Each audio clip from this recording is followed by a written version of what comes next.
Hello बच्चों, let's see the question here. Question says that if the height of a cylinder is doubled, by what number must the radius of the base be multiplied so that the resulting cylinder has the same volume as the original cylinder? We will start the solution here. और सबसे पहले इस case में हम start करेंगे की concept के साथ. तो इस केस के लिए की कॉन्सेप्ट हो जाएगा formula of volume of cylinder. So cylinder के वॉल्यूम का फॉर्मूला होता है pi are square h. R represent करता है रेडियस को और एच रिप्रेजेंट करता है हाइट को. इस केस के लिए बोला गया है जो हाइट है वो क्या हो रही है double. That means new height H dash ये हो जाएगी twice of original that is H here.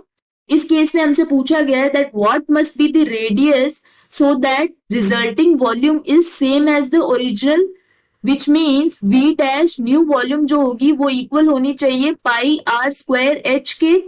whereas v dash ये है pi r dash whole square multiplied by h dash. So this must be equal to pi r square h. यहाँ पे हम क्या करते हैं वैल्यू सब्स्टिट्यूट करते हैं. पाई से पाई कैंसिल आउट हो जाएगा. r dash हमें फाइंड आउट करना है. So r dash square multiplied by h dash है twice of h. So this will be equal to r square multiplied by h. So r dash square ये हो जाएगा equal to r square divided by 2. So from this we can say r dash ये हो जाएगा equal to 1 divided by root 2 multiplied by r.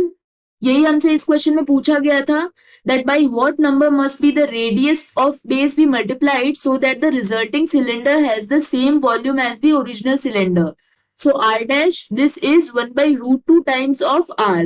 So B is correct option in this case. This is the final answer. I hope you understood the explanation. All the best.